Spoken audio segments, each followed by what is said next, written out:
semua. Saya mau menyapa teman-teman sekalian. Happy Saturday. Mari kita siapkan hati kita untuk kita memulai ibadah kita hari ini. Saya berdoa biar kuasa Tuhan, hadiratnya akan turun dimanapun kita berada. Dan saya berdoa biar ibadah hari ini boleh menjadi ibadah yang mengubahkan kehidupan setiap kita. Amin. Tapi sebelum itu mari yuk sama-sama kita satu di dalam doa. Bapak, kami mengucap syukur Tuhan buat hari ini Tuhan, untuk kesempatan yang baru Tuhan, minggu yang baru Tuhan, kami boleh beribadah, kami boleh memuji dan memuliakan nama-Mu. Mari Tuhan Kau turun di tengah-tengah kami, dimanapun kami berada, hadirat-Mu itu boleh menjamah setiap kami. Kami siap untuk memuji nama-Mu dan kami berdoa biar sungguh Tuhan pujian penyembahan kami boleh menjadi doa yang harum di hadapan. Mari yang siap untuk memuji Tuhan bersama saya katakan amin, amin, amin. Mari berikan kemuliaan buat Tuhan kita sekali lagi. Amin.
Bagi Tuhan tidak ada yang mustahil. Semua hal pasti ada jalan bersama Dia. Yang percaya sama-sama saya katakan amin. Amin.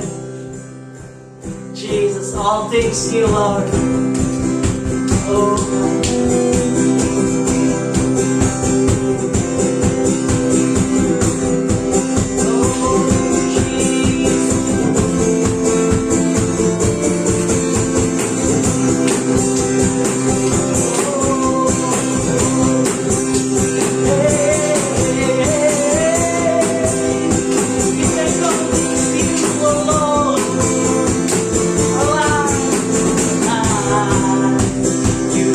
So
praise you, oh Lord. Thank you, Jesus. Thank you, Father. Terima kasih Tuhan. Terima kasih buat hari ini. Hari ini Tuhan kami rindu menghadap tata kudus-Mu sekali lagi. Haleluya. Jesus. Kenapa ya syiriana. Oh,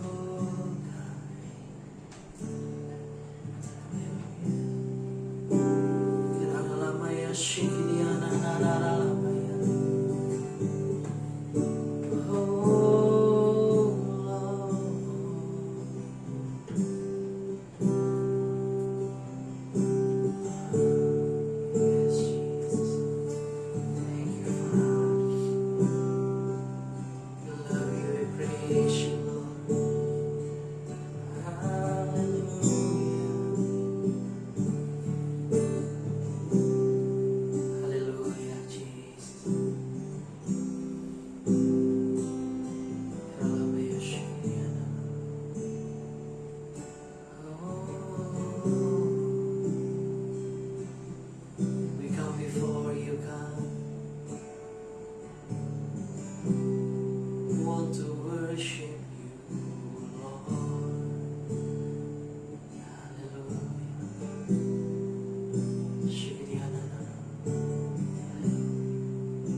Doesn't matter what I've done, you're there for me. It doesn't matter what I've done, you love for me. You wipe away the tears, you leave me when I fall.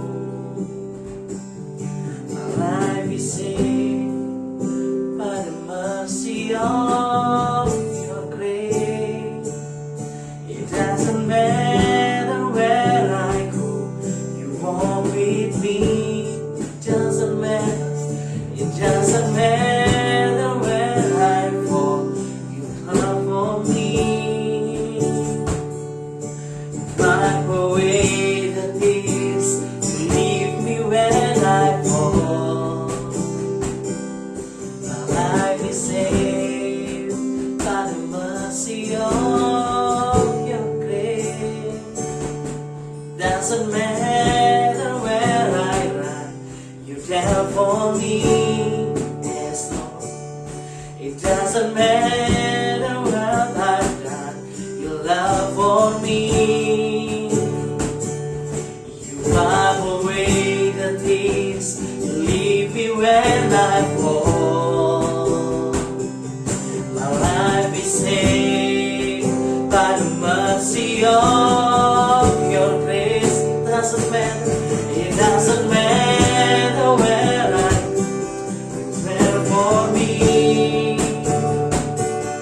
It doesn't matter when I fall, you cover me. You wipe away the tears, you leave me when I fall. My life is saved by the mercy of your grace. You are my Father, provider, you're my deliverer. Your mercies embrace me, surrounds me through your everlasting love. Father, I worship you.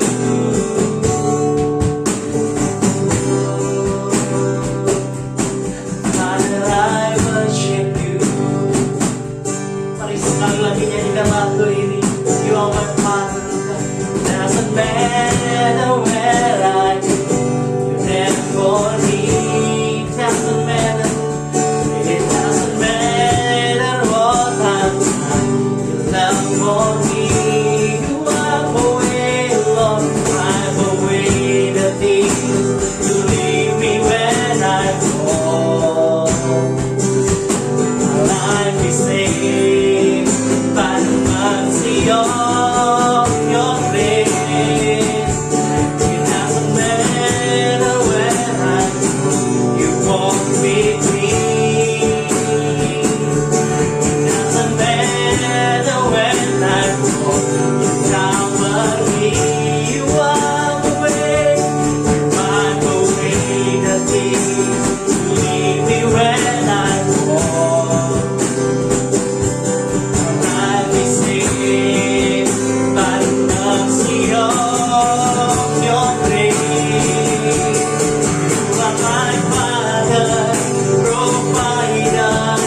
through your everlasting love. Father, I worship you. Oh, you are my Father, Lord. You are my Father, provider. You're my deliverer. Your mercies embrace me, surrounds me through your everlasting love. Father, I worship you.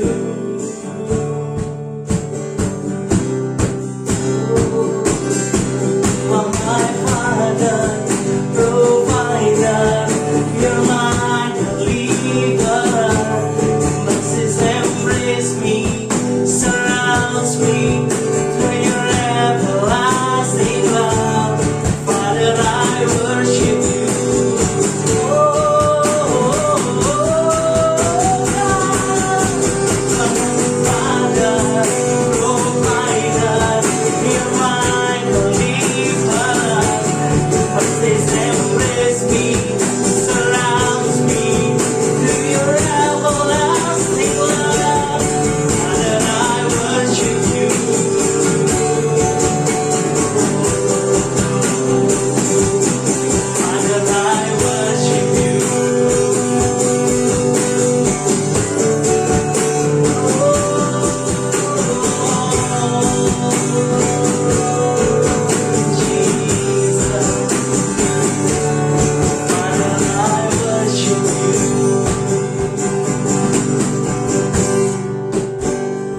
Yes, Father, we worship. We love you, we praise you, God. Your name above everything. Your name above everything. Oh, God. We love you, Jesus. Hallelujah. Mengasihimu, Tuhan. Terima kasih. Terima kasih. You are my Father. You are my provider. You are my Lord. You are my everything. Jesus. Terima kasih Tuhan buat hari ini. Terima kasih untuk setiap kesempatan. Terima kasih untuk anugerah-Mu yang sungguh indah di dalam kehidupan kami. Bapak Allah, sebentar kami mau belajar firman-Mu. Ajar kami, biar kami boleh mengerti apa yang Engkau ingin Engkau sampaikan kepada kami. Biar hati kami boleh menjadi tanah yang gembur. Biar benih yang ditabur itu boleh bertumbuh berkali-kali lipat di dalam kehidupan setiap kami. Terima kasih, kami berdoa, menyerahkan ibadah kami selanjutnya dalam tangan-Mu. Hanya di dalam nama Tuhan Yesus kami berdoa dan mengucap syukur. Haleluya. Amin. Amin. Amin. Sebelum mendengarkan firman Tuhan, mari persiapkan hati kita, mari persiapkan persembahan kita. Mari kita memberi dengan hati yang penuh dengan sukacita. Tuhan Yesus memberkati kita semua. Amin. Amin. Sekarang waktunya untuk memberi yang terbaik. Akan aku bacakan dari Kisah Para Rasul 27 dan 28. Di sini diceritakan bahwa setelah Paulus dituduh dan dipenjarakan, ia diantar menggunakan kapal bersama dengan prajurit dan tahanan-tahanan lain. Singkat cerita, badai yang besar datang, lalu mengguncangkan kapal itu bersama dengan semua orang-orangnya. Mereka harus kehilangan banyak barang mereka, persediaan makanan mereka, dan lain-lain. Dikatakan bahwa melihat kesesakan situasi mereka, putuslah harapan mereka untuk kembali selamat. Lalu, di ayat 21, Paulus berdiri di tengah-tengah mereka. Ia berkata, "Saudara-saudara, jika sekiranya nasihatku dituruti, supaya kita jangan berlayar dari Kreta, kita pasti terpelihara dalam kesukaran dan kerugian ini. Tetapi sekarang, juga dalam kesukaran ini, aku menasihatkan kamu, supaya kamu tetap bertabah hati. Sebab tidak seorang pun di antara kamu yang akan binasa, kecuali kapal ini." Tuhan berjanji kepada Paulus bahwa ia bersama seluruh orang yang ada di dalam kapal itu, prajurit yang menangkap Paulus dan tahanan-tahanan lain. Mereka semua akan selamat, kecuali kapal yang mereka tumpangi. Akhirnya kapal itu terdampar di suatu pulau, Dan di pasal 28 dikatakan, penduduk pulau itu sangat ramah, atau di bahasa Inggrisnya, lebih tepatnya, penduduk pulau itu menunjukkan unusual kindness, keramahan yang tidak biasa atau tidak masuk akal. Bahkan juga satu ayat setelah itu, ketika Paulus memungut berkas ranting-ranting dan meletakkannya di atas api, keluarlah seekor ular budak karena panasnya api itu, lalu menggigit tangan Paulus. Tapi apa yang terjadi? Paulus mengibaskan ular itu dalam api, dan ia sama sekali tidak menderita sesuatu. Orang-orang di sekitar Paulus berpendapat bahwa Paulus adalah seorang dewa, tapi kita semua tahu bahwa sebenarnya bukan itu. Paulus bukanlah seorang dewa atau seorang Tuhan, tetapi bersama Paulus adalah Tuhan yang maha kuasa. Dari kisah Paulus, kita bisa melihat bagaimana dalam tiap saat, dalam situasi yang kelihatannya sudah tidak ada harapan, seperti kita saat ini mungkin. Mungkin banyak kita yang mengalami kesusahan, kita banyak mengalami kekurangan atau pergumulan kita masing-masing. Tuhan tidak pernah gagal melindungi hidup Paulus. Dan mungkin kita sering berpikir, andai saja ini tidak terjadi, andai saja hidup itu nggak perlu ada masalah yang rumit kayak gini. Tapi seperti Paulus, walaupun ia akan mengalami shipwreck atau kapal keram, dia akan selamat. Walaupun kita akan mengalami kapal keram dalam hidup kita, percayalah anugerah Tuhan itu baru setiap pagi. Kekuatan yang Tuhan beri itu cukup bagi kita. Kita akan melewati saat-saat yang sukar dalam nama Yesus. Dan puji Tuhan, bukan hanya kita, tapi juga setiap orang yang ada di kapal kita. Jadi sekarang ayo, sekali lagi taruh harapan kita ke Tuhan. Lalu seperti Paulus, yang setelah mengalami semua itu, akan tiba saatnya kita juga bisa menyimpulkan bahwa segala perkara dapat kutanggung di dalam Dia yang memberi aku kekuatan. Ya. Mari kita berdoa. Ya Bapa, terima kasih untuk saat ini kita dapat mendengarkan firman-Mu, kita dapat menerima rema dari Engkau lagi Tuhan. Terima kasih untuk saat ini di mana kita dapat mempersembahkan milik kita kepadamu, mempersembahkan persembahan kita. Ya Tuhan, biarlah yang akan kita beri itu betul-betul dari hati kami Tuhan. Kita memberi dengan tulus dan sukacita. Kita memberi sebab Engkau adalah Tuhan, Engkau baik, Engkau selalu melindungi kita, merawat kita. Dan inilah ucapan syukur kita juga. Dan dalam nama Yesus kami berdoa, serahkan waktu ini ke dalam tangan-Mu. Amin.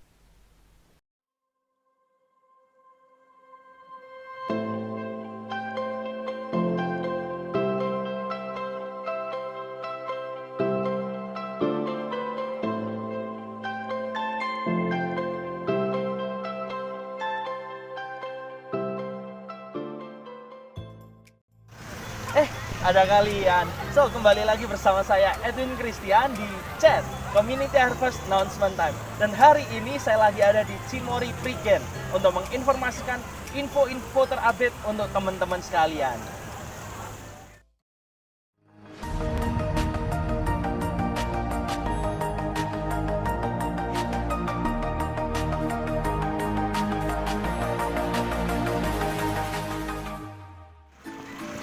Dan yang pertama, untuk kalian simak, kita ada ibadah setiap hari Sabtu jam 5 sore di Amaris Bintoro, Kota Surabaya. So, jangan lupa jam 5 sore, mari bersama-sama kita beribadah.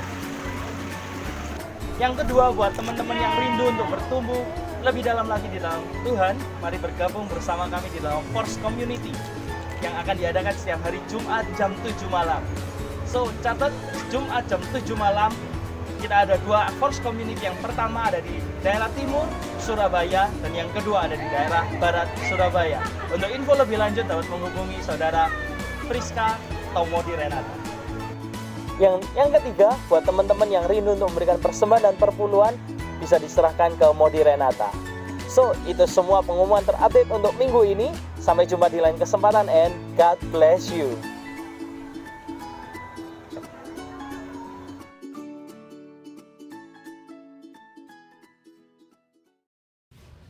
Shalom, Community Harvest Church. Thank you buat kesempatan yang diberikan pada Koko sehingga Hari ini Sabtu 19 Juni 2021 boleh kembali lagi melayani saudara sekalian. Kalau kita dengar beberapa hari terakhir ya, pasien COVID meningkat cukup drastis di beberapa tempat sampai beberapa rumah sakit harus full. Bahkan Koko menerima order untuk kembali merevitalisasi beberapa gedung yang akan digunakan sebagai tempat darurat penanganan COVID. Karena itu bagi teman-teman yang di Surabaya maupun di kota lain, coba berjaga-jaga, tingkatkan imun tubuh, kemudian minum vitamin yang cukup supaya kita semua terhindar daripada COVID varian yang terbaru. Hari ini Koko baru aja kembali suntik vitamin C gitu ya untuk menguatkan tubuh, karena beberapa minggu ke depan Koko akan punya aktivitas yang cukup padat. Nah, Koko berdoa kalian di Surabaya dalam keadaan yang sehat. Siap dengan firman Tuhan malam hari ini, amin. Malam hari ini Koko mau share tentang influence, tentang pengaruh. Sama-sama kita berdoa sebelumnya, yuk. Bapak, kami mengucap syukur, berterima kasih buat hidup kami, buat kesehatan kami, kalau sampai dengan hari ini kami boleh dalam keadaan tubuh yang sehat dan kuat. Kami percaya Tuhan menyertai kehidupan kami. Sebentar kami akan mendengar firman Tuhan, urapi dari bibir hamba-Mu yang menyampaikan firman-Mu, sehingga aku boleh menyampaikan apa isi hati-Mu buat setiap teman-teman di Community Harvest Church. Malam hari ini kami belajar tentang influence, tentang sesuatu sosok yang bisa kita lihat sangat memberkati dan memberikan pengaruh, yaitu Daniel. Aku berdoa semoga spirit Daniel boleh ada dalam kehidupan kami. Dalam nama Tuhan Yesus kami berdoa. Haleluya. Amin. Sama-sama kita buka Alkitab kita di Matius pasal yang kelima, ayat yang ke-13 sampai dengan 16. Matius pasal yang kelima, ayat yang ke-13 sampai dengan 16 dikatakan demikian. Kamu adalah garam dunia. Jika garam itu menjadi tawar, dengan apakah ia diasinkan? Tidak ada lagi gunanya selain dibuang dan diinjak orang. Kamu adalah terang dunia. Kota yang terletak di atas gunung tidak mungkin tersembunyi. Lagi pula orang tidak menyalakan pelita lalu meletakkannya di bawah gantang, melainkan di atas kaki dian sehingga menerangi semua orang di rumah itu. Demikianlah hendaknya terangmu bercahaya di depan orang, supaya mereka melihat perbuatanmu yang baik dan memuliakan Bapamu yang di surga. Garis bawahi kata-kata terangmu bercahaya di depan orang. Setelah dalam kehidupan kita sekarang ini, karena situasi pandemi, karena situasi ekonomi, maka banyak sekali orang-orang yang merasa khawatir, banyak sekali orang-orang yang gelisah dalam kehidupan sekitar kita. Justru orang-orang inilah adalah orang-orang yang bisa dengan sangat mudah dijangkau untuk mengenal Kristus. Ya. Dan untuk kita bisa menjangkau orang-orang ini mengenal Kristus, maka mereka memerlukan kita, maka mereka memerlukan anak-anak Tuhan untuk membawa kabar baik ini ke mereka.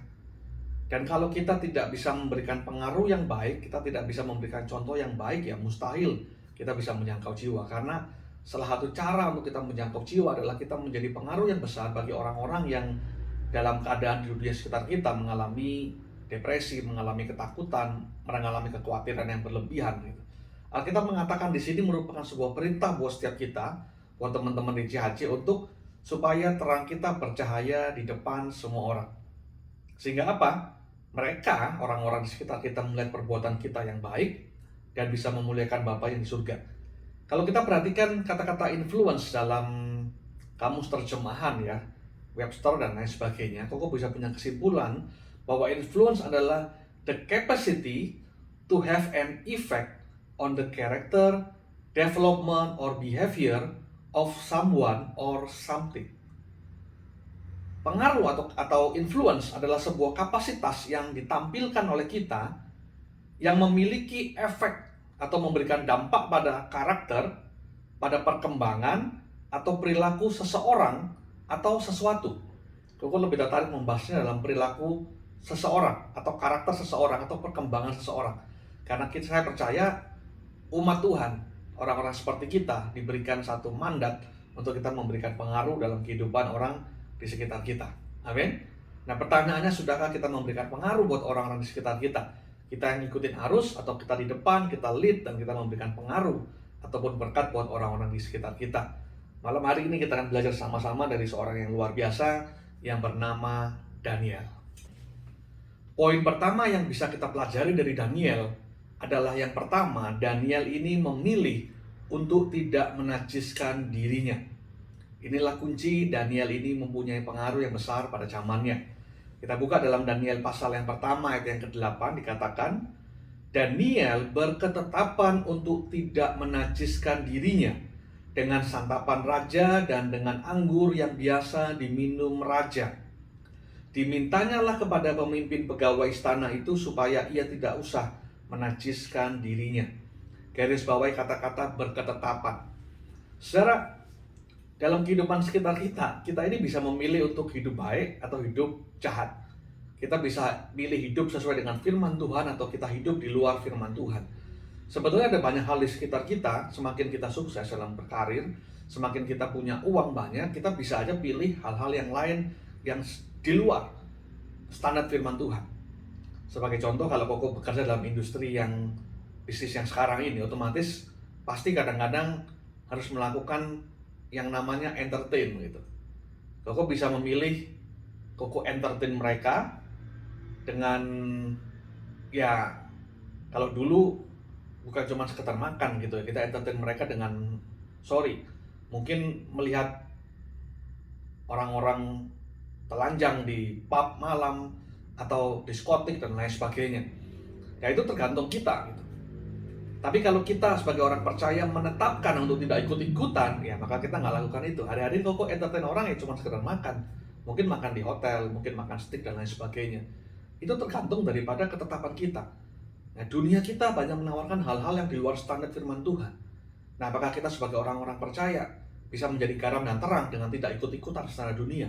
Ini yang susah. Tapi kita bisa lihat Daniel ini orang yang begitu luar biasa. Ya, dia ini sebetulnya nggak punya pengaruh pada awalnya. Dia hanya seorang tawanan, dipilih di antara sekian budak yang pada saat itu dianggap pintar untuk diangkat menjadi penasihat Raja Babel pada waktu itu. Ya mereka dikasih makanan enak, sementara rakyat yang lain mungkin disiksa, kerja roti dan lain sebagainya. Sementara Daniel ini masuk dalam istana raja, dipelihara, diajar, dididik, diajarkan bahasa-bahasa Babel, kemudian dikasih makanan yang enak-enak. Kalau dalam dunia sekarang, dalam dunia kerja, bisa dibilang Daniel ini memasuki program yang namanya manajemen training. Ya, bagi beberapa kalian yang sedang memulai kerja, kalau ada program manajemen training itu hal yang bagus. Daniel masuk ke sana, dikasih makan, dipelihara, tapi diajarin. Dan di sana sebetulnya Daniel, ketika dia menolak, dia punya satu risiko. Risikonya apa? Ya mungkin kepala pasukan atau kepala istana raja itu merasa Daniel ini sok-sokan. Yang lainnya mau makan, mau minum, apalagi minum minuman dari meja raja gitu loh. Yang artinya itu satu penghormatan buat tamu, tapi Daniel ini mereject, dia menolak. Ya, sebetulnya dia dalam posisi yang bahaya sebenarnya, karena bisa saja mereka di blacklist, Daniel ini di blacklist dan teman-temannya. Tapi apa yang terjadi? Daniel tahu risikonya, tapi dia memantapkan hatinya, dia berketetapan dia nggak akan menyentuh hal yang najis. Ya, padahal saat itu bukan hal yang najis gitu loh. Tapi Daniel memilih untuk menguduskan dirinya, itu hal yang luar biasa banget gitu. Nah dalam kehidupan kita kan dihadapkan pada situasi yang seperti ini, dalam situasi pandemi seperti ini mungkin. Nah, apakah kita tetap memegang standar firman Tuhan meskipun kita melihat bakal mengalami efek-efek yang negatif? Tapi kalau kita bisa lihat, asal usulnya supaya Daniel ini dari orang yang nggak punya pengaruh jadi punya pengaruh adalah dia menetapkan untuk menjaga hatinya. Dia menetapkan untuk menjaga hidupnya. Nah, Koko berdoa kalian punya masa depan yang baik, masa depan yang luar biasa, anak-anak muda pada zaman seumuran kalian. Koko dulu juga mungkin lakukan hal-hal yang jelek, hal-hal yang negatif. Tapi hari ini Koko sadar dan hari ini Koko mau bilang kepada kalian semua, jagai hatimu, jagai hidupmu. Jangan lakukan hal-hal yang menentang firman Tuhan. Jangan lakukan hal-hal yang merokok. Jangan lakukan minum-minuman keras, mabuk-mabukan. Jangan lakukan free sex. Jangan lakukan hal-hal yang mendukakan hati Tuhan. Saudara, jagai kehidupanmu. Karena waktu engkau menjagai kehidupanmu, hari ini mungkin kita nggak mengalami efek yang luar biasa. Mungkin kita belum merasakan dampak yang signifikan. Tapi waktu engkau menjaga kehidupanmu, kau percaya dengan pasti seperti Daniel, Tuhan akan memakai hidupmu lebih dahsyat lagi. Tuhan akan membawa kau naik terbang tinggi. Kau bukan cuma akan jadi karyawan biasa, tapi kau akan jadi karyawan teladan. Kau akan naik jabatan. Dan satu titik kau akan punya pengaruh yang besar. Dan itu dimulai dengan syarat ketika kau mulai masuk dalam dunia kerja seperti hari-hari ini. Jagai hatimu, jagai kehidupanmu. Jangan najiskan dengan hal-hal yang merusak hidupmu. merusak firman Tuhan yang sudah ada dalam hatimu. Mungkin kau sudah terima gaji pertama, dari dulu yang nggak punya gaji tiba-tiba punya gaji 4 juta, 5 juta, 6 juta, dan lain sebagainya. Mungkin kita merasa sebagai orang itu kayak di atas angan-angan, di atas awan gitu ya. Dulunya mungkin minta uang orang tua, sekarang kita ngasih ke orang tua. Kau merasa punya power dalam hidup ini. Kau bilang jangan sia-siakan apa yang kau dapat untuk mabuk-mabukan, untuk ke diskotik, untuk free sex, untuk hal-hal yang lain. Jagai kehidupanmu, karena hidupmu masih panjang.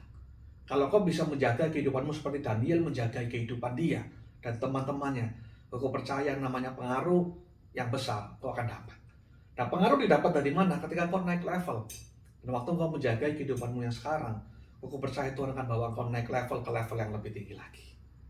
Poin yang kedua yang kita bisa belajar lewat Daniel, kenapa Daniel jadi orang yang berpengaruh adalah karena Daniel ini punya hikmat dan kepandaian.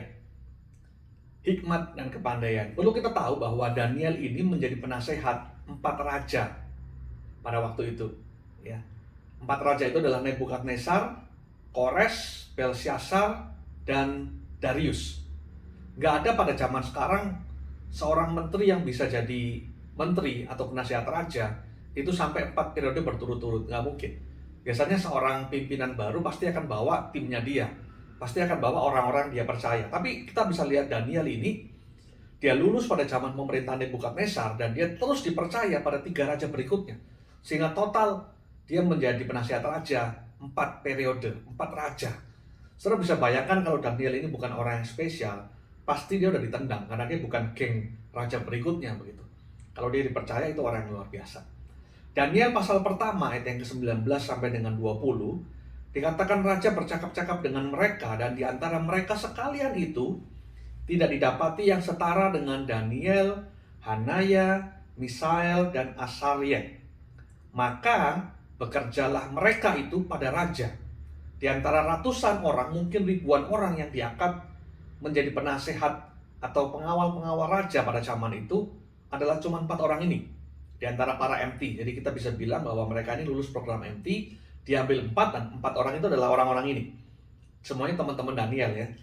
Dan tiap-tiap hal yang memerlukan kebijaksanaan dan pengertian yang ditanyakan raja kepada mereka didapatinya bahwa mereka 10 kali lebih cerdas daripada semua orang berilmu dan semua ahli jampi di seluruh kerajaannya. Daniel nggak makan daging, Daniel nggak minum bir, tapi Daniel ini 10 kali lebih cerdas hanya karena dia makan sayur-sayuran. Kok nggak bilang kita jadi vegetarian ya? Enggak. Tapi kita bisa lihat Daniel ini menjaga hatinya sehingga efeknya Daniel ini punya hikmat dan kepandaian 10 kali lipat daripada orang-orang yang lain. Saudara, di zaman sekarang ini kok mau bilang bahwa yang namanya kepandaian itu perlu. Kalau hari ini kita sudah lulus S1, puji Tuhan bersyukur. Tapi kalau saudara punya berkat, tabung uangnya, nanti beberapa waktu kemudian coba ambil S2.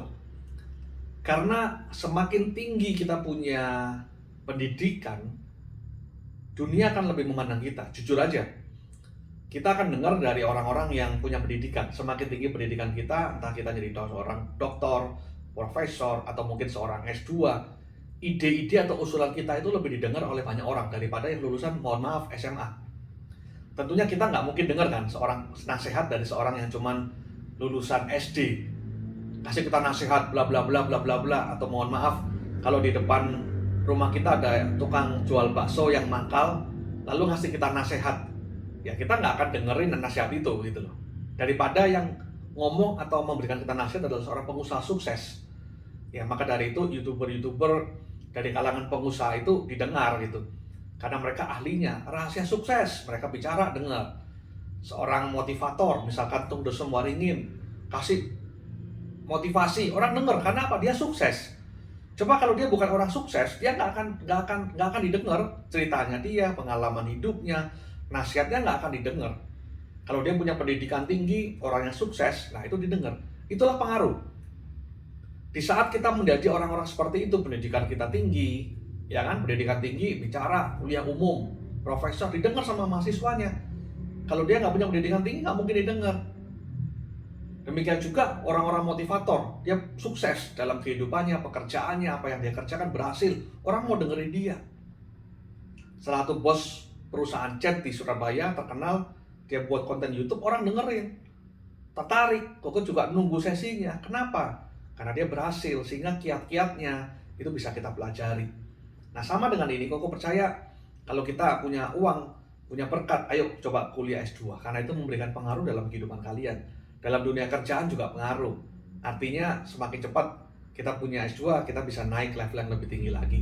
Kalau kita gunakan ijazah S2 untuk ngelamar ke pekerjaan yang lain, kita bisa lompat status kita dari staff menjadi seorang supervisor ataupun asisten manajer, bahkan manajer.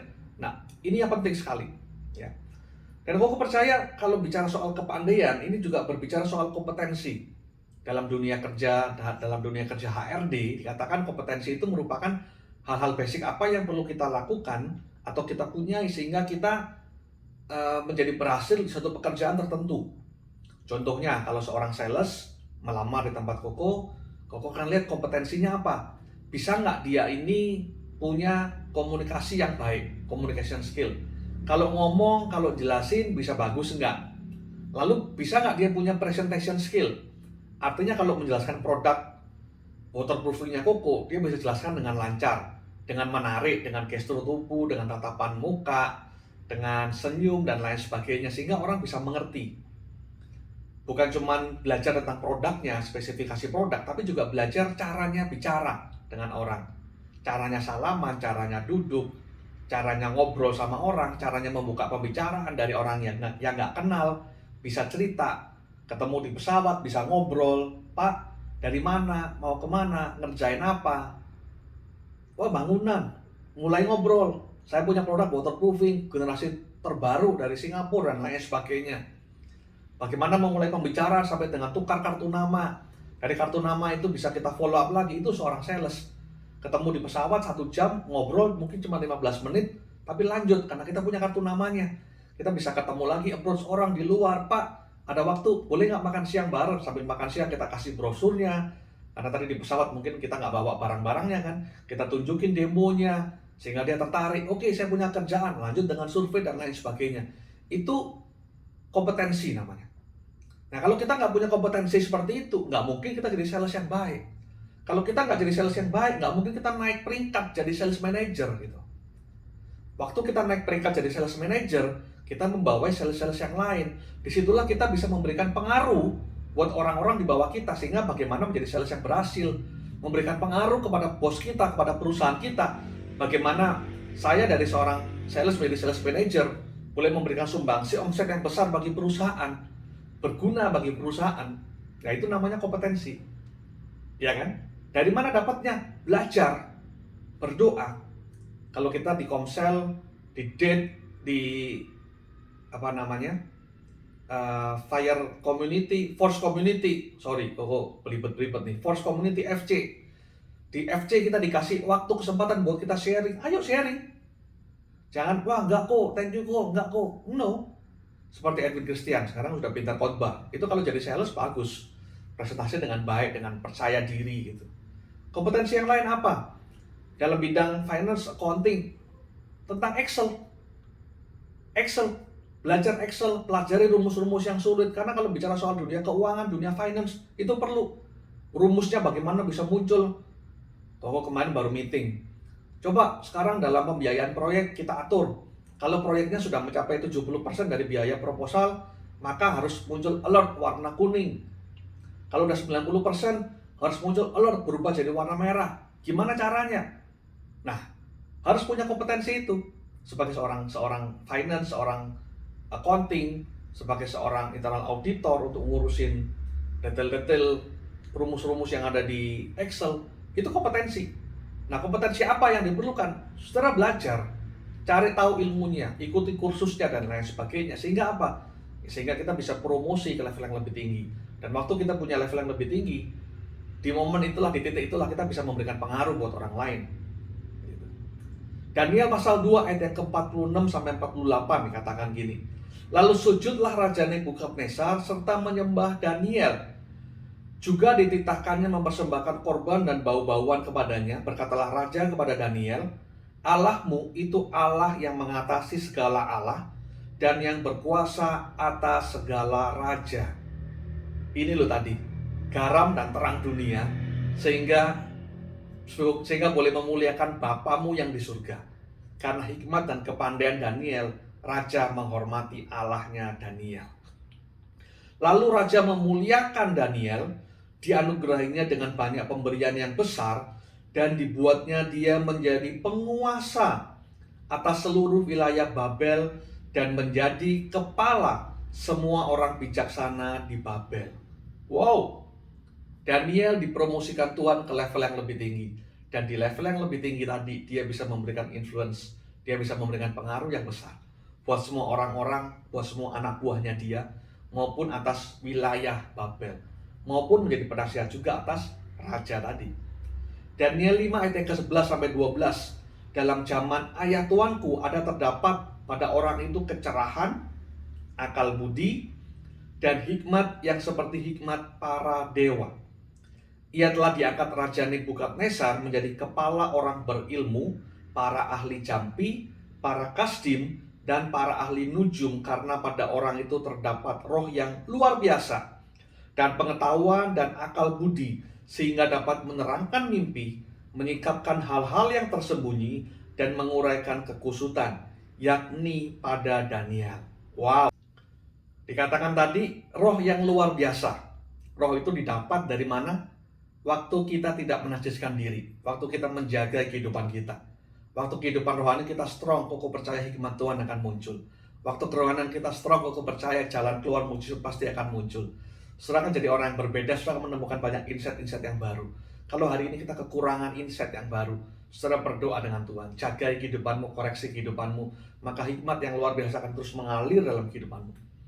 Apa tadi? Pengetahuan. Tadi kalau aku bilang S1 belajar, S2 belajar, kompetensi-kompetensi yang lain belajar. Ketiga apa? Akal budi. Akal budi itu satu hikmat yang tiba-tiba bisa muncul, insight tadi. Kalau aku percaya waktu kita serius menjaga kehidupan kita, akal budi itu akan terus dicurahkan dalam kehidupan kita. Sehingga dikatakan apa tadi? Daniel dapat menerangkan mimpi. Menerangkan mimpi ini kalau diartikan dalam dunia kerja, Koko bisa bilang bahwa Daniel ini mendapatkan visi. Mimpi itu visi. Sebagai apa? Contohnya di perusahaan kita. Kalau kita punya divisi business development, kadang-kadang mungkin bos kita mentok. Punya usaha A, mentok. Punya usaha B, mentok. Bos kita kepengen ada usaha apa lagi ya? Supaya bisa nggak mentok. Usaha A sudah mentok, B juga udah mentok, ada bisnis ide apa? Kok percaya kalau kau punya hikmat, kita bisa jadi orang-orang yang, bos, saya dengar usaha yang seperti ini bakal laris di kemudian hari. Bos, saya dengar waterproofing jenis baru ini akan laris karena ini tipe terbaru, belum ada di Indonesia. Di Singapura sudah sangat terkenal, di beberapa negara dipakai, tapi belum masuk Indonesia. Gimana kalau kita jadi agennya? Nah, itu kan hikmat. Itu kan visi. Itu kan mimpi. Ya kan? Nanti kita akan buat skenario kerjanya, kita bentuk dulu tim ini, kemudian kita promosikannya di sini. Kita berikan bos bukan cuma ide mentah, tapi kita tahu ini harga kita sekian, keuntungan kita sekian, cara start projectnya bagaimana. Bukankah sekarang banyak startup? Ya startup dimulai dari mana? Dari mimpi, dari visi, dimulai dari keinginan kita akan sebuah bisnis, muncullah bisnis startup. Nah, apa yang bisa kita kerjakan? Nah, kalau engkau jadi orang-orang yang berhikmat seperti Daniel dalam kehidupan sekarang, kita akan jadi orang yang bisa memberikan satu ide yang baru kepada bos kita gitu. Dikatakan berikutnya lagi, menyikapkan hal-hal yang tersembunyi, hidden cost, hidden opportunity. Mungkin banyak orang melihat ini bisnis yang bagus, tapi kita bisa melihat celahnya lagi. Oh, bisnis ini akan lebih bagus jika bla bla bla bla bla. Oh, bisnis ini akan lebih sempurna kalau kita cocok kembangkan bukan di Surabaya tapi di Bali mungkin. Itu loh. Menyikapkan hal yang tersembunyi yang orang lain nggak berpikir, kita masuk ke sana. Orang lain belum berpikir langkah ke sana, kita sudah melangkah ke hal yang baru. Nah, itu yang dicari bos-bos ataupun itu yang dicari oleh pimpinan-pimpinan perusahaan kita kalau kita kerja di sana. Waktu kita bisa memberikan ide yang baru, waktu kita bisa menyikapkan hal yang tersembunyi. Kalau seorang internal auditor bisa menemukan kecurangan-kecurangan. Oh, saya rasa bos, kita harus memberikan SOP yang baru. Kenapa? Ini penuh dengan kebocoran. Kita rubah, kita upgrade SOP kita dengan tambahan 1, 2, 3, 4. Maka kalau sudah seperti ini, nggak akan orang bisa berbohong. Misalkan begitu. Ya kan? Ada banyak hal kok yang mestinya kita bisa kerjakan selama kita bisa punya hikmat Tuhan. Lihat aja di sekeliling kita, selalu ada yang bisa di-upgrade, selalu ada yang bisa di-improve di tempat di mana kita bekerja. Yang ketiga, menguraikan kekusutan. Sudah tahu di setiap perusahaan, dimanapun, di setiap bisnis, pasti ada yang namanya problem. Dan orang-orang yang bisa menyelesaikan problem ini, orang-orang itulah yang akan diangkat promosi oleh bosmu. Kenapa demikian? Koko ngalami sendiri. Kalau Koko punya problem di departemen Koko, Koko selalu pasti akan report sama bosnya Koko. Waktu itu Koko kerja di perusahaan keramik yang cukup besar, Koko report sama CEO Koko. Tapi Koko nggak cuma report dan berhenti sampai di report problemnya aja. Contoh, Pak, saya punya problem. Para karyawan di pabrik tadi datang dengan serikat pekerja minta kenaikan uang makan. Misalkan begitu. Mereka minta uang makan naik 2 kali lipat. Kalau nggak disetujui, mereka akan lakukan mogok massal. Mereka akan demo massal, menghentikan produksi, dan lain sebagainya. Koko nggak cuma berhenti sampai di situ aja. Nggak cuma kasih laporan. Karena kalau kasih laporan gitu, sorry to say, semua orang juga bisa. Mohon maaf, security aja bisa ngasih laporan. Bos, tadi dengar-dengar karyawan kumpul-kumpul tuh, mau mogok kerja. Karena apa? Nggak puas dengan uang makan. Sekian bos, terima kasih. Itu laporan security. Security pun bisa ngasih laporan seperti itu. Nah, kita sebagai orang yang punya hikmat, sebagai orang yang punya S1, S2, berpendidikan tinggi, level manager, ya jangan cuma berhenti di titik itu. Paham ya? Kita mesti cerita, Pak, mereka melakukan seperti ini, saya punya solusi. Saya punya saran. Saran saya adalah 1, begini. 2, begini. 3, saya akan diskusikan dengan kepala pabrik, bla bla bla bla bla bla. 4, bla bla bla bla bla bla. Gimana Pak, menurut Bapak? Nah, bos kita kan dengarnya enak. Kalau kita berhenti sampai di problem tadi, bos kita akan marah. Gimana sih? Lah, karyawan nggak tahu diri. Terus kalau kamu gimana? Apa yang kamu lakukan? Marah. Tapi kalau kita lanjutkan dengan kata-kata saran saya, solusi saya adalah, maka bos kita itu nggak akan lihat ada problemnya. Mungkin seharian dia capek dengan problem yang lain, dengan departemen lain, dengan divisi sales yang mungkin nggak menghasilkan, divisi ini yang mungkin warehouse yang mungkin salah kirim, atau problem yang lain. Waktu dengar kita punya problem, dia nggak langsung fokus pada problem kita. Sebaliknya atasan Koko tadi berfokus pada solusi yang Koko tawarkan. Sehingga bos Koko tinggal milih, mau solusi apa? Nomor 1, nomor 2, nomor 3, nomor 4. Atau kombinasi solution. Atau mungkin dia bisa berpikir dan mengupgrade solusi yang Koko berikan dengan solusi versinya dia dengan lebih bagus lagi. Sehingga Koko cuma tinggal eksekusi apa yang jadi keputusan dalam report Koko pada sore itu gitu. Paham ya? Waktu Koko berikan solusi demi solusi, bos Koko ini menganggap Koko ini orang yang punya hikmat. Koko ini orang yang excellent, sehingga selalu datang bukan cuma menceritakan masalahnya, tapi memberikan beberapa solusi yang diusulkan dan bisa dieksekusi dengan baik setelah itu. Nah, Koko percaya kita akan jadi orang-orang seperti ini. Orang-orang seperti inilah yang akan naik level ke level yang lebih tinggi lagi. Amin. Daniel 5 ayat yang ke-29 dikatakan gini. Lalu atas titah Belsyazar dikenakanlah kepada Daniel pakaian dari kain ungu. Kain ungu ini kain kebesaran, kain bangsawan, enggak sembarangan. Dan pada lehernya dikalungkan rantai emas, dan dimaklumkanlah tentang dia, diumumkan ke seluruh negeri, bahwa di dalam kerajaan ia akan mempunyai kekuasaan sebagai orang ketiga. Maksudnya dia orang tertinggi ketiga setelah raja. Dari seorang budak, seorang buangan yang gak dianggap, lewatin program MT naik, dan di zamannya Raja Belsyazar, berarti raja ketiga, yakni Nebukadnezar, Kores, Belsyazar, Daniel diangkat menjadi orang tertinggi ketiga. Mirip sama Yusuf yang diangkat sebagai orang tertinggi nomor 2 oleh Firaun. Di posisinya Daniel ini bisa berbuat apa saja. Daniel ini bisa buat keputusan menteri. Daniel ini bisa membuat banyak hal. Waktu dia titahkan, semua rakyat akan nurut. Bukankah itu yang namanya influence? Amin. Koko ngikutin dunia politik, Koko add beberapa anggota DPR, anggota MPR gitu kan. Kalau mereka duduki jabatan, mereka punya suara untuk bicara. Media akan dengar. Waktu diliput oleh wartawan di Instagram, dia ngomong apa, seluruh penduduknya tahu, seluruh rakyat akan tahu. Karena dia punya pengaruh bahwa periode ini saya sebagai anggota DPR. Tapi kalau kita nggak punya siapa-siapa, kita nggak punya tongkat itu, ya kita nggak akan didengerin siapa lu gitu. Kalau kita punya influence yang besar seperti orang-orang artis Instagram, selebgram, dia ngomong apa, misalkan seorang penata rias kecantikan, seorang yang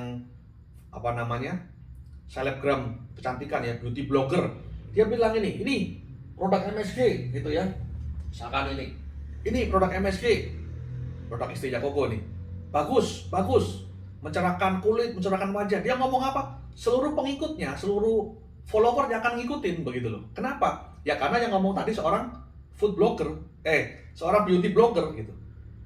Sama dengan kalau kita punya pengaruh yang kuat tadi, seperti Daniel, dia mau ngomong apa, kebijakan apa, ngambil keputusan apa, semua orang akan dengerin dia gitu. Nah kalau kita mau jadi influence tadi ya, start demi start kita akan naik sampai ke levelnya Daniel tadi gitu. Daniel 6 ayat yang kedua sampai keempat. Ini zamannya Raja Darius sekarang. Lalu berkenanlah Darius mengangkat 120 wakil-wakil raja atas kerajaannya. Membawai mereka diangkat pula 3 pejabat tinggi. Dan Daniel adalah salah satu dari ketiga orang itu. 120 penasihat raja diangkat 3. Salah satunya Daniel. Hebat bener. Maka Daniel ini melebihi para pejabat tinggi dan para wakil raja itu. Karena ia mempunyai roh yang luar biasa. Dan raja bermaksud menempatkannya atas seluruh kerajaannya. Tadi ya, bukan cuma kompetensinya, bukan cuma otak, bukan cuma pengetahuan, tapi Holy Spirit yang membantu kita, memberikan hikmat kita untuk kita menjadi orang-orang yang excellent. Yang ketiga yang kita bisa belajar sehingga Daniel ini memberikan influence, pengaruh yang besar adalah kebiasaan doanya Daniel. Dikatakan Daniel pasal 6 ayat yang ke-11, dalam kamar atasnya ada tingkap-tingkap yang terbuka ke arah Yerusalem.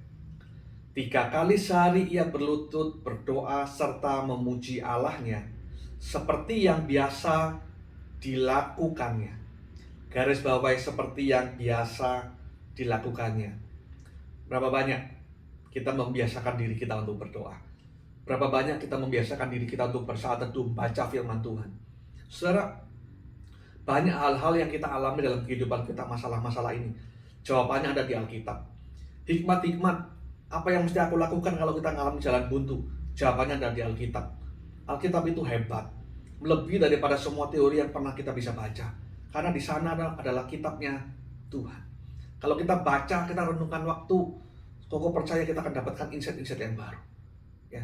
Jadi biasakan diri kita untuk berdoa. Biasakan diri kita baca firman Tuhan. Biasakan diri kita saat teduh. Kok nggak bisa saat teduh? Gimana caranya? Sekarang gampang. Di YouTube itu banyak sekali. Banyak sekali pilihannya. Mau dari gereja manapun, aliran manapun bisa. Ada yang pakai pujian dulu, lalu dijeda untuk kita nyembah. Yesus Abraham misalkan. Atau kita dengar renungannya Pastor Philip Mantova. Ada pujian dulu, ada penyembahan, ada firman yang disampaikan. Baca atau dengerin firman itu. Waktu kita berangkat menuju ke kantor kita bisa pakai headset, ya kan? Waktu di jam makan siang kita di kantor sambil makan sambil kita pasang headset bisa. Cuman masalahnya kita mau apa enggak? Masalahnya kita mau membiasakan diri apa enggak? Tadi Alkitab jelas tulis loh, seperti yang biasa dilakukannya. Daniel ini benar-benar orang yang keren banget gitu. Daniel 6 ayat yang ke-26 sampai 28. Kemudian Raja Darius mengirim surat kepada orang-orang dari segala bangsa, suku dan bahasa. Bersama ini kuperintahkan perintah bahwa di seluruh kerajaan yang kukuasai, orang harus takut dan gentar kepada Allahnya Daniel. Loh, sebab dialah Allah yang hidup, yang kekal untuk selama-lamanya. Dia melepaskan dan menolong dan mengadakan tanda dan mujizat di langit dan di bumi. Dia yang telah melepaskan Daniel dari cengkeraman singa-singa. Ini singkat cerita, Daniel ditangkap kan? Karena apa? Dia tetap berdoa kepada Tuhan. Sementara raja waktu itu memutuskan nggak boleh menyembah Allah lain gitu loh. Tapi Daniel tetap berdoa kepada Tuhan. Di saat itu dia dituduh, difitnah, ditangkap, dimasukkan ke gua singa. Raja Darius ini kecewa. Sayang. Waduh, blunder. blunder sehingga orang yang dia sayang, orang yang dia percaya harus masuk ke gua singa. Tapi besoknya kita bisa lihat ada mukjizat terjadi. Daniel tidak mati, bahkan tergores, terluka pun enggak. Sementara ketika Daniel diangkat, orang yang fitnah dia, pejabat yang fitnah dia, dimasukkan gua singa, langsung diterkam, habis mati. Raja keluarin perintah untuk semua orang menghormati Allahnya Daniel. Ini loh tadi, garam dan terang sehingga percaya dan memuliakan Bapakmu yang di surga. Kita bisa lihat dalam kehidupan kita, ada banyak sekali hal-hal yang bisa kita aplikasikan tentunya. Filipi 2 ayat 14 sampai yang ke-16. Filipi 2, 14 sampai 16. Lakukanlah segala sesuatu dengan tidak bersungut-sungut dan berbantah-bantahan. Dalam terjemahan Message Bible dikatakan, do everything readily and cheerfully, no bickering. Sesuatu lakukan dengan sangat baik. Disuruh kerja sama bos, lakukan dengan sungguh-sungguh. Dikasih pekerjaan tambahan, harus lembur. Nggak usah bersungut-sungut, nggak usah misui bos. Lakukan dengan segenap hati, dengan senang. Nggak berbantah-bantahan, nggak pakai ngomel. Tapi dengan cheerful, dengan hati yang gembira. Dikasih pekerjaan tambah, artinya bosmu percaya. Kalau kita dikasih kerjaan yang susah, yang berat, artinya apa? Bos percaya kita lebih pintar daripada yang lain, sehingga kita bisa selesaikan. Memang kadang-kadang dunia kerja seperti itu. Kalau saya jadi bos nih ya, punya anak buah si A sama si B. Si A ini kerjaannya bagus, cepat, nggak lelet, dan benar dan pintar sesuai dengan apa yang saya mau. Orang yang kedua, agak males, agak lama, nggak punya ide baru, nggak kreatif, kadang-kadang salah-salah. Ya, sama-sama dikasih kerjaan A sama B. Lalu bos punya kerjaan tambah nih. Kira-kira dia kasih yang A apa yang B? Wah, kasih yang B deh. Kasih yang B karena dia nggak terlalu banyak kerjaan. Enggak, bos akan kasih yang A. Bos tahu nggak punya banyak kerjaan? Tahu. Tapi dikasih yang A, supaya apa? Hasilnya bagus. Nggak berapa lama, dia punya lagi kerjaan lagi. Tambahan lagi kerjaan. Waduh, ini udah full loaded, udah lembur. Tapi yang B masih nganggur. Dikasih ke B nggak? Waduh, jangan-jangan kalau tak kasih yang ke B, kerjaannya malah berantakan, malah kacau, malah jelek. Padahal ini klien penting nih. Bos ngasih lagi ke si A. Nah, kalau kita dikasih kerjaan tambahan, bergembira karena bos percaya. Jangan kita bilang gini, bos gimana sih? Aku kerja udah lebih bagus, aku kerja udah lebih pinter, kerja lebih cepat. Tapi semakin aku cepat kerja, dikasih kerjaan tambahan. Sementara si B, yang nggak pinter, yang lelet, on time, pulang jam 5 tet langsung pulang. Ini nggak dikasih kerjaan tambahan nih. Sementara aku lembur sampai jam 11 malam nih. Sebenarnya jangan berpikir punya pola pikir seperti itu. Kalau punya pola pikir seperti itu, kau akan jadi sama seperti B. Tapi punya pola pikir, bosku percaya, aku lembur, nggak apa-apa tetap aku kerjakan. Sampai dengan hari ini, kok kalau kerja sampai malam loh. Sampai malam, nggak apa-apa. Karena bos percaya. Kalau dikasih percaya, buktinya apa? Setelah kok lakukan dengan sungguh-sungguh, itu nggak lama kok. Nggak lama kita akan menuai hasilnya. Nggak lama kok akan dipromosikan. Nggak lama kok akan dapat lagi level yang lebih tinggi, gitu kan? Kembali ke ayat tadi, dikatakan apa? Supaya kamu tiada beraib dan tiada bernoda, sebagai anak-anak Allah yang tidak bercela di tengah-tengah angkatan yang bengkok hatinya dan yang sesat ini, sehingga kamu garis bawahi bercahaya di antara mereka seperti bintang-bintang di dunia, sambil berpegang pada firman kehidupan, agar aku dapat bermegah pada hari Kristus, bahwa aku tidak percuma berlomba dan tidak percuma bersusah-susah. Di endingnya kita akan lihat, kita akan shining, kita akan bersinar seperti bintang-bintang. Tapi ingat ya, waktu kita naik promosi ke level yang lebih tinggi, waktu kita dipercaya naik gaji lebih tinggi, ingat ya, tetap pegang pada firman Tuhan. Tetap pegang pada firman kehidupan. Jangan lupakan poin yang pertama tadi. Jangan kita terlena lalu kita gunakan berkat itu hal-hal yang mendukakan hati Tuhan. Jangan kita punya berkat tapi kita foya-foyakan tuh hal yang lain yang Tuhan gak suka. Apalagi sudah semakin glamor, boros, beli baju yang mahal, beli nyicil sepeda motor atau beli mobil yang mahal, lalu mohon maaf sampai minum-minuman, sampai mungkin main cewek dan lain sebagainya. Hati-hati benar ya. Di usia yang sekarang ini kok bilang hati-hati, karena itu akan jadi jebakan iblis untuk kau jatuh kembali. Kau jadi bintang, tapi waktu kau jatuh lagi nggak ada gunanya. Hati-hati. Agar apa tadi? Aku dapat bermegah pada hari Kristus, bahwa aku tidak percuma berlomba, tidak percuma capek dan susah. bahasa Inggrisnya terjemahan Mrs. Bible. You will be living proof that I didn't go to all this work for nothing. Tuhan janji, tidak akan ada yang sia-sia. Tidak ada yang kita sudah kerja keras tapi for nothing. Pasti akan ada hasilnya. Pasti ada berkatnya. Pasti ada karir yang naik ke atas. Pasti akan ada terbang tinggi, kita menjadi kepala seperti burung yang terbang di atas dengan kekuatan sayapnya. Itu janji Tuhan dalam kehidupan kita. Waktu kita belajar ini dan waktu kita praktekkan dalam kehidupan sehari-hari, kau percaya akan ada berkat yang luar biasa dalam kehidupan kita. Kau akan jadi punya pengaruh yang besar dalam kehidupan kita. Poin yang pertama tadi kita belajar apa? Daniel memilih tidak menajiskan dirinya. Daniel menjaga kehidupannya. Kau pesan kalian masa muda, usia-usia sekarang, usia yang rawan, jaga kehidupanmu, jangan menajiskan dirimu. Yang kedua, Daniel punya hikmat dan kepandaian. Dalam kata-kata lain, Daniel ini memiliki kompetensi yang pada zaman itu begitu luar biasa. Kalau kita punya kompetensi ini, kau percaya kalian akan sukses dalam dunia kerja. Kalian akan sukses apapun yang kalian kerjakan. Karena semua orang akan bisa melihat hasil karya yang luar biasa. Poin yang ketiga, Daniel ini punya kebiasaan doa, kebiasaan berhubungan intim dengan Tuhan yang perlu dijaga. Menjadi kebiasaannya. Aku percaya kalau kita lakukan 3 hal ini dengan sangat baik, kehidupanmu akan jadi kehidupan yang luar biasa. Kehidupanmu akan jadi kehidupan yang naik. Bahkan kau akan punya pengaruh yang besar buat orang-orang di sekitarmu. Bagi keluargamu, bagi teman-temanmu, bagi bosmu, bagi perusahaanmu. Kau akan bercahaya seperti bintang-bintang. Kau akan naik ke level yang atas. Tempat terhormat akan kau dapat. Dan kau percaya dengan posisi yang demikian, kita bisa memberikan pengaruh yang besar buat sekeliling kita. Hey, firman hari ini luar biasa sekali. Kau percaya kalian akan jadi orang-orang yang luar biasa. Sama-sama kita berdoa. Bapak, kau mengucap syukur buat Community Harvest Church. Kau percaya kau punya rencana yang hebat buat kami semuanya, Tuhan.